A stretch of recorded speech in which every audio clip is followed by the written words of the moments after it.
Hello. So we're going to be doing the Managing People in Organizations unit again today. Now, we're going to go on to Learning Outcome 3 for today's lesson. Now, in Learning Outcome 3, we're going to look at understand the management and development of teams. So it's all about managing and developing. So we've got 4 assessment criteria. So 3.1 is explain the nature and importance of teamwork for an organization. 3.2 is critically examine the approaches used in the management of teams. 3.3 is to identify the stages of group development and the factors influencing effective team performance. Can't get my words out today. And 3.4 is to examine the relationship between different group roles and effective team performance. Now we're going to look at all of these in our PowerPoint. So Learning Outcome 3, understand the management and development of teams. So we're going to look at understanding the importance of teams. So teams, they typically work together and their aim is to achieve an organizational objective. So they're going towards the same goal, the same targets. Now, what are some of these objectives that they have? So it could be anything, to be honest. It could be something that you're trying to improve turnover. There's a new product that you're trying to launch. You're trying to boost team morale, or there's a new project that you're working on. So it's essential that you need to develop an understanding of what effective teamwork is and the contribution that you as an individual can make. So this will actually help you to create a high performance team. Now, there's types of teams. Now, a team is just a collection of people who are working towards a shared purpose and a shared commitment. So there's a formal team, and this is one that's created for a particular purpose, like a football team or a rugby team or a cricket team. And they're recognized as being set up to perform set tasks or group tasks. So a football team, they're set together, they're there to win matches, they're there to win the World Cup. That's what their goal is overall. And then there's an informal team, and this is a team that's less structured. So it's just sort of like a group of students that might be having fun together. They're playing a bit of sports. They're deciding to do a bit of study together. So it's just informal work that they're doing. And then task and process. Now, we've got teamwork here. And what is a task? So a task is what actually needs to be done. And then the process is how the team works together. Now, working in a team. So when we talk about a task, what needs to be done? So we're going to have an example that you're working in an Argos store. Now, in the UK, Argos is a catalogue store where you can order certain items. You can order more or less everything under the moon from here. So a customer order is taken, the money is paid at the reception area. So what's going to happen next? You've gone into Argos, you've gone into the shop, you've looked at their catalogue, you've ordered a new toy box. Now, you've gone to the counter, you've ordered a toy box, you don't physically have it in your hand. You've not picked up that toy box and you've not taken it to the counter to pay with it, and you're not walking away with it. So once you've gone to that counter, to that customer representative, you've given them your order number, you've said to them, I want to purchase this, you've paid for it. What's going to happen next after this? So in an ideal world, and this is what will happen in a well-run system, is that order will get sent through their systems to the warehouse in the back. Now, the warehouse in the back, they're going to look at that item and they're going to say order 365202. This is a toy box. They're going to go and physically pick up that toy box and they're going to come and put it in on a conveyor belt, which is what a lot of Argos stores have. They have like a big sliding belt where they put the items on and the heavy items slide down it. Or they're going to walk it down to the shop floor. Once this is walked down, they're going to go and put it on the shelf. Now, that person is either going to bring it towards the front for where you are, or the person that served you, the customer representative, is actually going to go and recognize, oh, this is here now. I've seen on my screen this is arrived. So they're going to go and pick it up, they're going to take it to the collection counter, and then you're going to go and have your number called, and they're going to say, this is your number, can this person come up here please? And then you're going to go and collect it, and your receipt will be stamped that you've collected it. So just as a normal basic Argos collection that you would normally do. But what would happen if this wasn't done correctly? What if you went up to the till, you paid for it, and you were there waiting for 20 minutes, 30 minutes, 40 minutes? Now the average wait time is just a few minutes maximum. If it's busy, it will be maybe 10 minutes. But that's in a very rare case. Now, what if their system stopped working? What if the warehouse workers don't get the message that they need to go and pick up this toy box and they need to bring it downstairs, or they need to put it on the belt to be taken to the shop floor? What's going to happen? They're going to have a process breakdown, aren't they? You're going to be an angry customer. Your time is getting wasted. Then there's most likely, it's not just you, there's going to be a load of angry customers over there saying, why is my time being wasted? What's going on? The people on the shop floor are going to be distracted.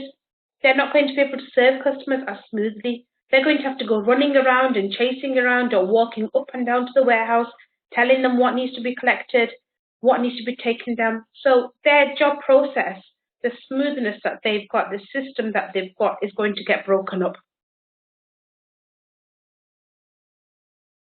So when things go right and you're working in a team, that's fantastic. But when things go wrong, that team is disrupted. That process is disrupted. So the process of how the team work together. So what does this involve? So like I said before, what does it involve? It involves communication. It involves messages being sent to the right members of the team so that the right steps can get taken at the right time. So you've gone into Argos, you've paid the person on the shop floor, the customer representative, you've paid them the money, they've put your order through the system, the order has gone up to the warehouse, they've recognized that they need to pick up this item and then they need to bring it down. And then that shop salesperson will be able to pass that item off to you. But what happens if this process is poor? And like I just said previously, the customer is going to have a lot of time wasted. The shop floor, the people that are there are going to get their time disrupted because they're trying to not just do their own job, but they're trying to do other jobs as well. So that smoothness, that process is broken up.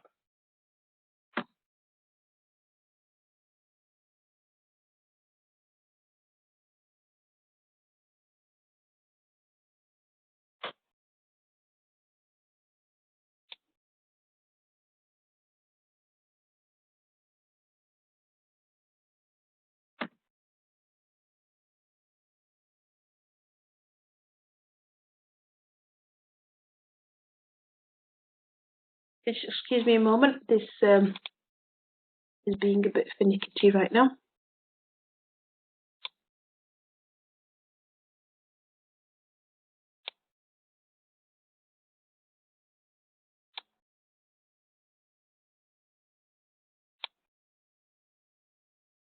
Let me just open this back up again.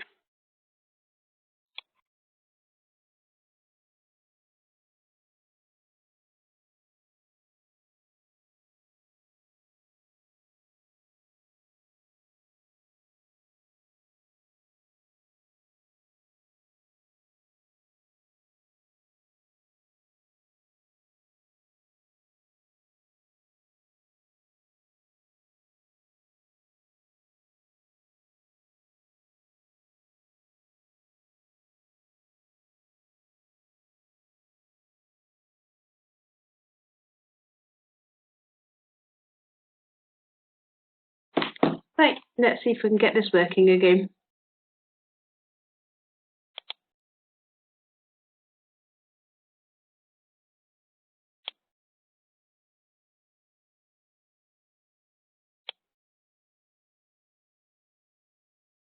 There you go. I think we'll just have to use a smaller screen.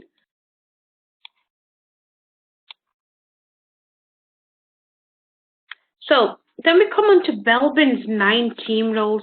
Now, Belbin actually believes that there are 9 roles within a team. Now, once this stops acting funny, I can get onto that.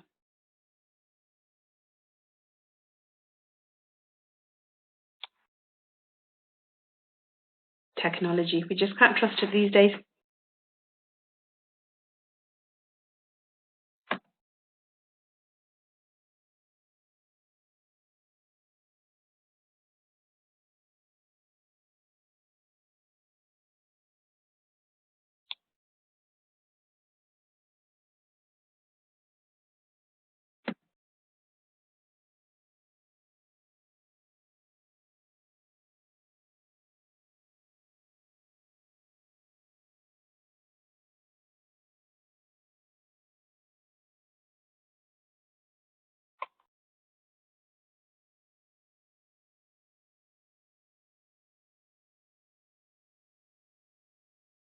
Now, we've got Belbin's team roles over here. So Belbin believes that there are 9 different team roles, and we'll just go through that now.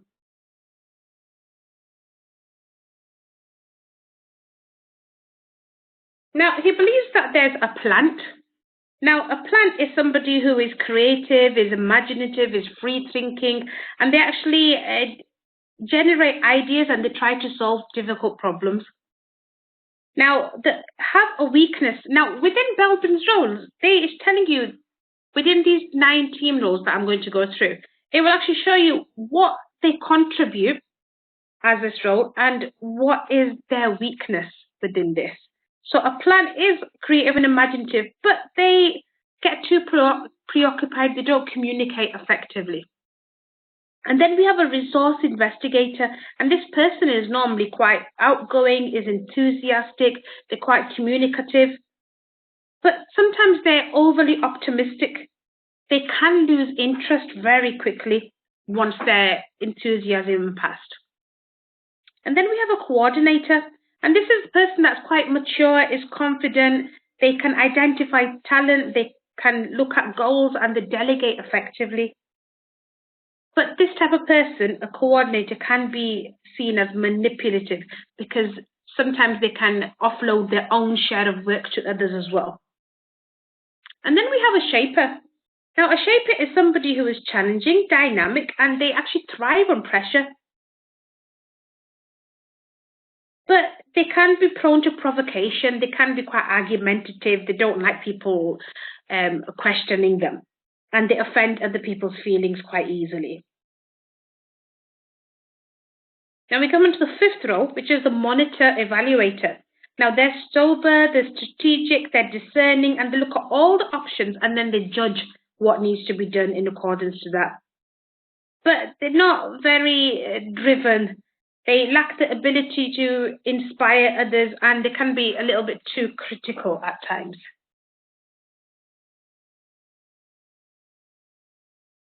And then we have a team worker. So this person is cooperative, they're perceptive, they're diplomatic, and they listen, and they don't like friction, so they don't like arguments to be caused.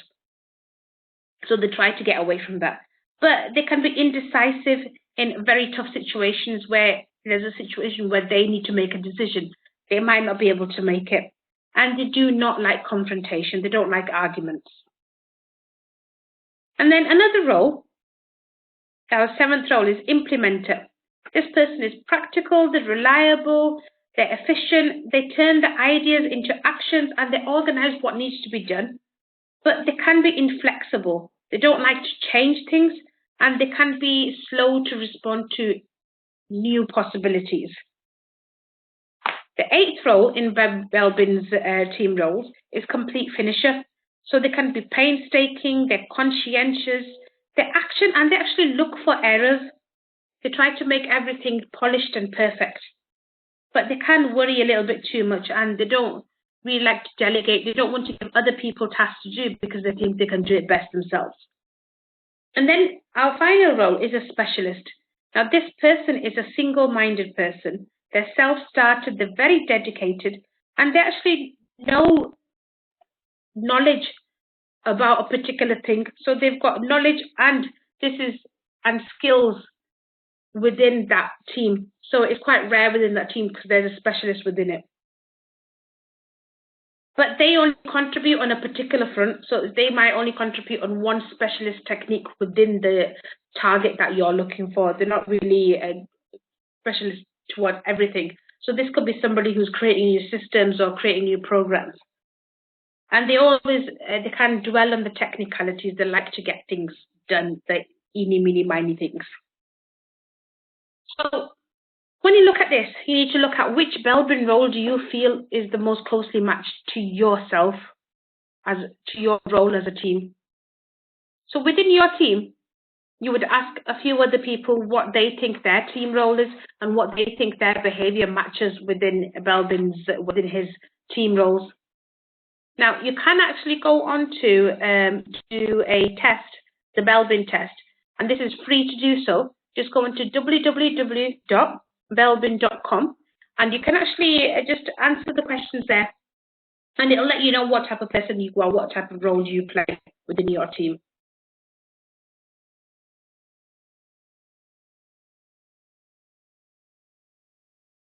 And then we go into effective teams. Now, these are requirements that effective teams should have. They should be task-relevant experience, so they should have experience in the task that they're actually trying to do. They should know what their responsibility is and the responsibility of others of the team, so you should have defined responsibilities for the whole team. So every person knows exactly what's expected of them. They have a feeling of interdependence where they actually connect with each other and they know you do your task and I'll do my task and we're working together. There's a feeling of involvement, there's mutual respect and support, and there's flexibility. So, for example, if I'm not able to finish my task on time, maybe another of my team members could assist me with it. So they can be flexible and helping me finish off my task, and then I'll be flexible in helping them finish off their task. Just working together and supporting each other.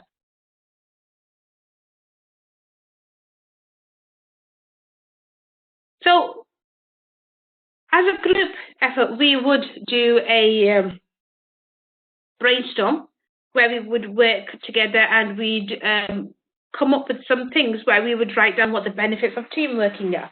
Now, as we don't have a group situation at the moment, I will just go on to let you know what the benefits of team working are. So benefits of team working are learning from each other, increasing mutual respect, sharing your knowledge base, reducing reliance on key individuals, improving motivation, encouraging innovation, so try new things, identify talent, and manage change. And then we go into team development. So team development, teams start when you've got the right mix of team members there. So you need to have a good mix of team members who are all actually within the same like-minded way, that they all know that we're here to complete a task and this is what we're going to do. So once you've got the right mix of a team, you've got the right people on your team, you can start coaching and mentoring them to actually become a really high performance team. So you can actually develop them from a mediocre or an average team to one that actually works fantastically with each other. So team selection, it'll involve identifying team members. So these team members, you'd have to see which one can bring, what contribution can they bring to the team and what do we need. So if we've got a expert in accountancy already, and within a team, you're not really going to need another expert in accountancy. You might need somebody who's good at advertising. You might need somebody who's good at making presentations. So all of these people would work together and pool their talents. So managers also need to know what sort of strengths their team members have. So if you've got somebody who's good at maths, but isn't too great at, say, writing things down or creating new ideas, they just like crunching numbers. If you tell them, here you go, this is my new project, I want you to create a dialogue for this new advertisement, they're going to struggle. If you tell them, this is what our aim is, we want you to find out how much it will cost for us, they'll be able to do that. So make sure you give the right team members the right tasks. And then activities that are involved in team building. So you do recruitment and selection, you train them, and then after your initial training, where you're just telling them how things are, what's going on, then you would coach and mentor them. So remember, coaching is a short-term thing, where you're just showing them a particular task or project. Mentoring is a long-term thing, where you're going to guide them maybe over 6 months, maybe over a year, maybe over 2 years. And then the next step would be motivation. So how are you going to motivate them? What's the outcome? So maybe you could say, we're going to work, we've got 6 months to finish this project, or we've got 6 weeks. If we get to do this, we'll get a bonus. If we do it earlier, we'll get a bigger bonus. If we do it correctly, you know, we can all go out for dinner. Just something that you can do to motivate them. And then we go on to team development. Now, there's a theorist called Bruce Tuckman. Now, he studied the development of teams, and this was done in 1965, and we're still using this model, actually. And he identified 4 different stages, and these are forming, storming, norming, and performing. Now, Tuckman's work is quite helpful in showing us how teams can be developed to real teams, and how, if they're given the right type of support, they can work in a best beneficial way together. So forming. So forming is when people get together, you're forming a group. So individuals are coming together, but at that time, they don't actually have a clear sense of purpose. They don't know what they're doing. So all they're doing is coming together, the team is getting developed. Then we have storming. So the team of people that you put together, they start to exchange ideas, but there's not much of a structure to the group yet. There's no leader. People don't know what their roles are. So there's not many clear plans that will move forward yet. And common to norming. So the group begins to share ideas, the team begins to form. A leadership pattern might start to emerge. So somebody might come up at the top of this. The group is starting to get a set of ideas that they want to work towards, and they're starting to make decisions. And then we go on to performing. So this is where the group is transferred into a high-performance team. They've got through all that confusion, they've got through all that misunderstanding of what are we doing, why are we doing it, and now they know exactly what's going on, and they're just getting on with it. So it's a clear organizational pattern is formed, and this is all based on mutual respect and sharing ideas. So every member of the team is responsible for making a contribution, and their best possible contribution towards the group. And then we've got an improvement cycle for team performance. So it's a cycle, so you can start off anywhere. So we'll just come from here. So create the team. Go on to use performance indicators. So you're getting a team, you're looking at performance indicators, what goals you're looking towards, what your success criteria is. Use your performance indicators. Monitor your performance against these targets. Review your team performance against the goals that you have, and then provide support and development. And see, were our performance indicators, were they good enough? Do we need to change anything? Does anything need to be adapted? And then you go back and maybe you'd go and create other performance indicators just by seeing what can be adapted. And then we go on to teamwork and organizational performance. So all organizations have targets. And these are targets that they actually want to achieve. They're working them towards. This is what they want to do. So, for example, the England's women's rugby team, it set itself a target of winning the Rugby World Cup. So they wanted to win the Rugby World Cup in 2014. So that was their target. That's what they were really working towards. So when you get a team, these teams will establish what targets they need to achieve. And targets aren't just going to be something they've plucked out of the air and they've decided through thin air and said, right, we're going to do this. Those targets are going to be about what their organizational targets are, what the organization wants to achieve, and how are these teams going to achieve those. So that's what they're going to be aligned with. So these objectives are set out about what we want to achieve. So we might want to have our business be the top business within the sector. You might want to be the top person and be known for the best staff members. You say this company's got the best staff, go to them only.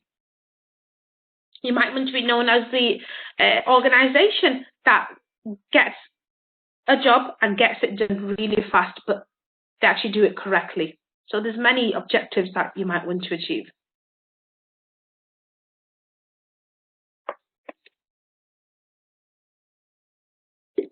Now here we've got an image of a cycle. So it's a target setting cycle. So within the center of it, what you're doing is identifying objectives. And then you're branching out, and then you're looking at strategies for raising your performance.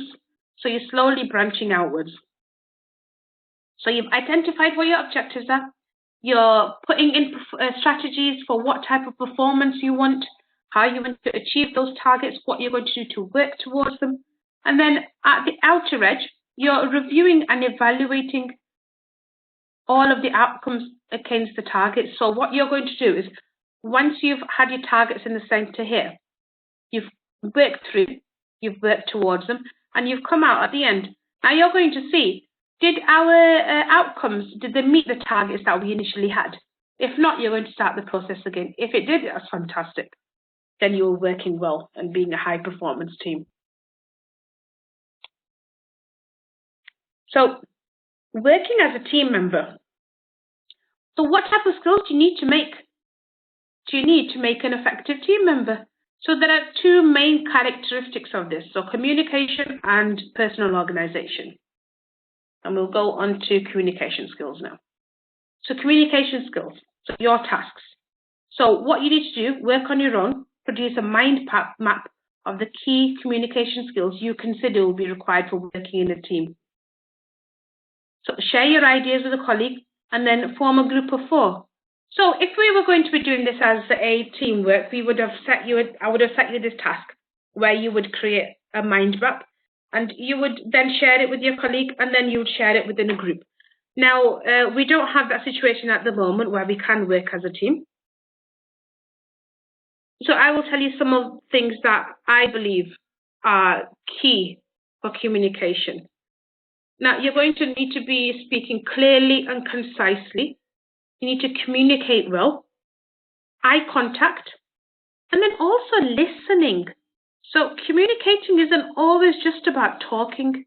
So anybody could talk the ear of someone else, but actually listening to somebody else and understanding what they're saying are completely different skills.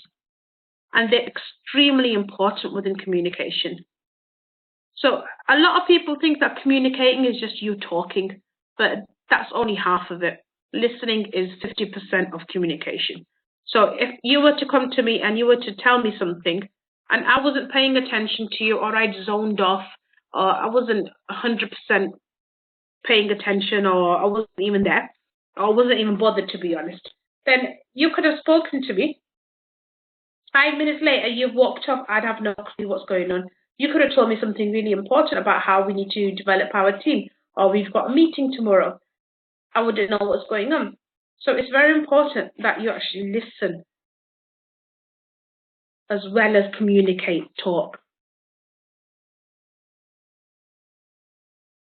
So personal organization. So are you an organized person? I mean, I'm 50-50.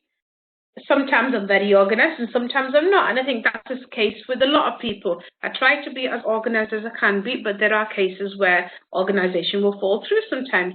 But to be a good team member, you need to be as organized as possible. Now, there are some things that you can work on.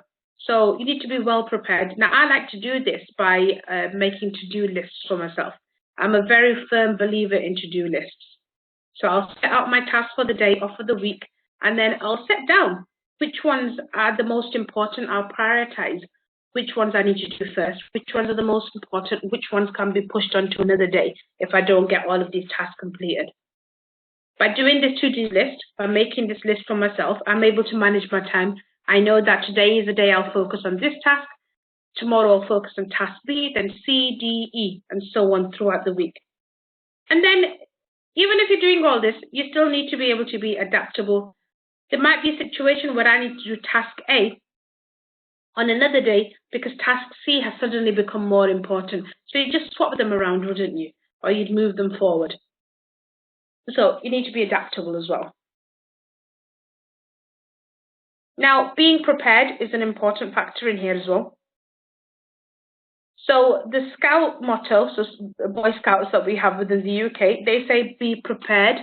So this means that you're always in a state of readiness, so in your mind and your body, so you know exactly what you're meant to do, what your expectations are, and then you're prepared to do them. So prepared in your mind, you discipline yourself, make sure you're obedient to every order, and also just think about it beforehand and see, how can I do this task, and what will happen if there's any accident or if there's any situations, what can I do to adjust it? So have a contingency plan prepared. Be prepared in your body, so make yourself strong and active, and just make sure you're doing the right thing in the right moment.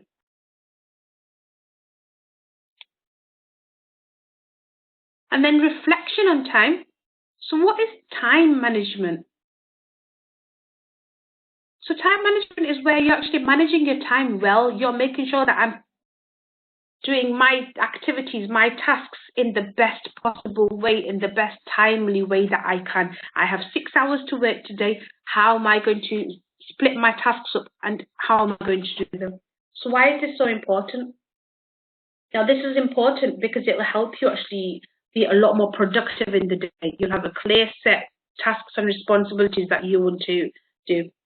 So what sort of tips would you give to others about time management and how to save time or how to manage it effectively? Now, there's one thing that I always stick to, and this is what helps me the most, especially when I'm doing a task. Now, if I'm doing a task and I get a notification on my phone saying that I've got a new email or I've got a new text message, I will not touch that phone until I've finished my task. It might be an hour later, it might be 10 minutes later, but I will not touch it. Because I know that after I'm finished this particular task that I'm doing, then I'll have a look. Or if it's a task that you know you're going to be doing for the rest of the day, you should set particular times, particular break times that you can actually get up, have a walk around, have a cup of tea, then you can check your phone, or then you can do a particular thing. So those are the way I work. Then think about this now. What's your current strengths in time management? So reflect on that. And then what do you think you might need to improve about your time management? So have a think. And then adapting to change. Change happens quite regularly, especially with the way that within our modernized world now. These modern organizations, they're actually characterized by change. And within team working, you might be asked to adjust things or be changed within things. There's a lot of things that you probably get asked to do that is different to what you're used to doing. So within this, some tips are to make decisions yourself. So for example, if you're dealing with a customer or a client or a colleague, try and make decisions yourself. If you know it's not going to be life altering, you know it's not the biggest decision in the world and you shouldn't really bother somebody else about it, try and do it yourself. Take more responsibility. So if someone's off, see if you can pick up some of their tasks. See if there's something you can do. Don't just say, no, they're not in, that's their responsibility, they can do it tomorrow. If it affects you, if it can help you, just see if you can do it. Try dealing with situations you haven't faced before. This is actually a challenging thing, but it's nice. It'll help you develop as a person as well. And you'll be proud that you dealt with something different. And then take on new team roles. So maybe you want to take the minutes of the team, of a meeting. You might want to chair a meeting. You might want to lead something. So taking on new team roles is always a nice idea. And then reflect on change. So think back. So think of a situation in which you needed to be more adaptable when you were working in a team.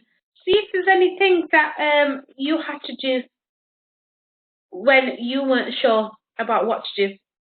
You know, when you're working in a team, something's gone wrong or something's been different or someone's not turned up and you had an important meeting.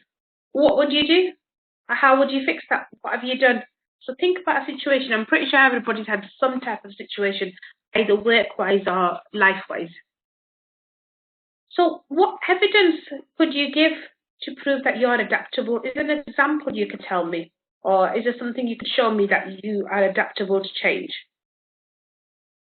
Now, if you were told you had to take extra work for a short time, so if somebody was leaving or somebody was ill, or if they were going to be an hour late, would you be able to do it?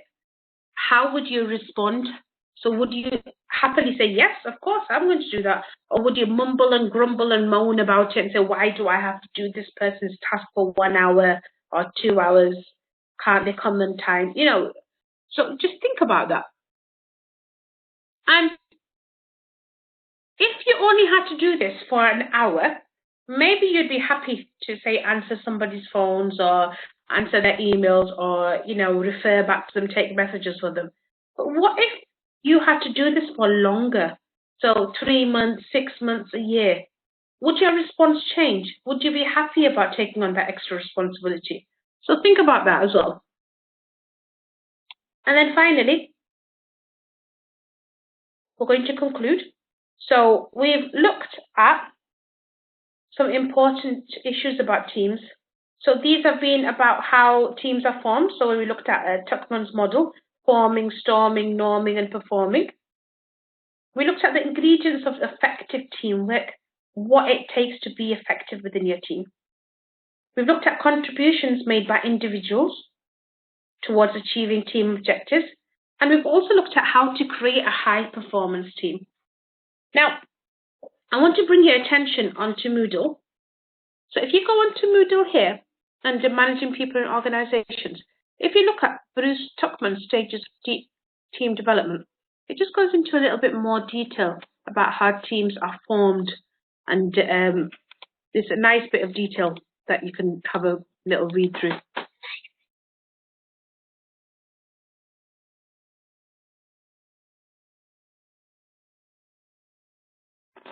So it's 3 pages, so it's not too much of a read. But it just goes over the implications of teams, virtual teams, forming, storming, norming, performing, and any issues that are within that. So it's a nice read for you. So thank you very much, and I shall see you in tomorrow's session. Goodbye.